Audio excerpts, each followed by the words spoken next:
এখোজ আগুৱাই দুখোজ পিছুৱাইছে বিৰোধীৰ মিত্ৰতা নিমিলা অংকত বিৰোধীৰ সমীকৰণ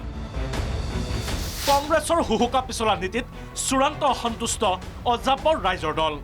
যাৰ বাবে কংগ্ৰেছৰে দূৰত্ব বাঢ়িছে দুয়োটা দলৰ খবৰবিলাক বৰ ভাল নহয় কালি কংগ্ৰেছৰ সৈতে কালি ৰাতি আমাৰ বৈঠক হ'ল কিন্তু বৈঠকত আমি যথেষ্ট অসন্তুষ্ট হৈছোঁ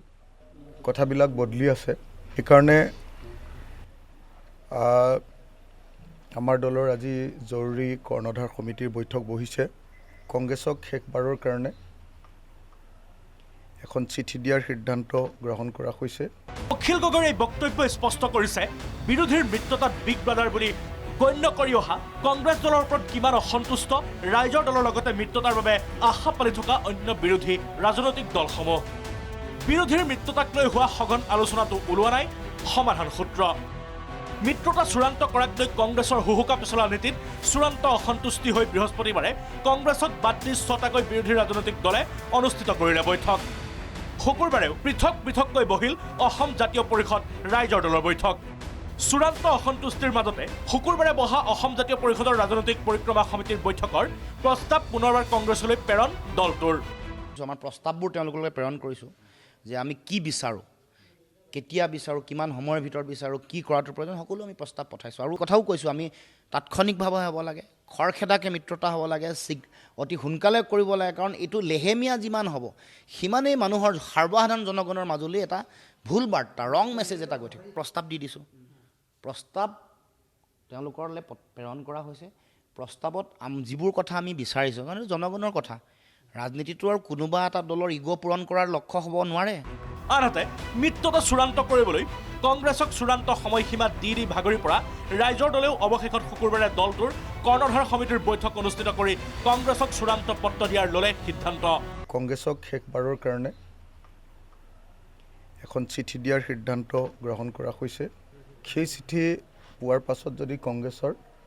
ৰেছপন্স পজিটিভ হয় তেতিয়াহ'লে ভাল আৰু সেইটো কমপ্লিটলি এতিয়া সেইকাৰণে কংগ্ৰেছৰ ওপৰত নিৰ্ভৰ কৰিব চিঠিৰ প্ৰত্যুত্তৰত কংগ্ৰেছৰ সঁহাৰি ভাল নহ'লে ৰাইজৰ দলে ল'ব অন্তিম সিদ্ধান্ত তাৰপাছত সিদ্ধান্ত হ'ব কংগ্ৰেছে বস্তুটো বুজি পালে ভাল কি হয়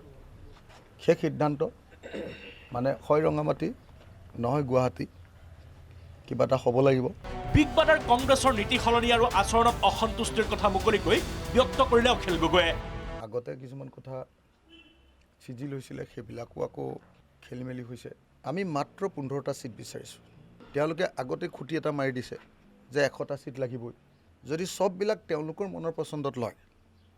তেতিয়াহ'লে কেনেকৈ এলায়েন্স হ'ব আপোনালোকে নিজে কওক এতিয়া কাম কৰি থকা সমষ্টিত নিদি বেলেগ সমষ্টিত দি দিলে এনেই আৰু মানুহক দেখুৱাবলৈ চিট কেইটামানহে লোৱা হ'ব 15টা চিট যদি আমি আমাৰ ইচ্ছামতে নাপাওঁ আমাৰ বিচৰা সমষ্টিকেইটা নাপাওঁ আজিৰ দিনটোত আমি নিজে একদম মনৰ পচন্দত বিচৰা অকল 4টা সমষ্টি পাইছোঁ অকল সংখ্যালঘু সমষ্টিয়ে আমি 15টা খেলিব লাগে 15টা সংখ্যালঘু চিটত বাদ দিয়ক আমাক 3টা মাত্ৰ সংখ্যালঘু চিট দিয়ক আৰু 2টা এলায়েন্সতে দিয়ক ফ্ৰেণ্ডলিত দিয়ক তেওঁলোকে এটা দি আছে আমাক সংখ্যালঘু চিট কংগ্ৰেছে যদি অকল সংখ্যালঘু চিটকেইটাৰ কথা ভাবি এইকেইটা আমাৰ বাপুতি শাহুন আৰু নিদিওঁ আৰু এইবুলি যদি ভাবি থাকে কেনেকৈ এলায়েন্স হ'ব আপোনালোকে নিজে কওক আমি একদম বিনম্ৰভাৱে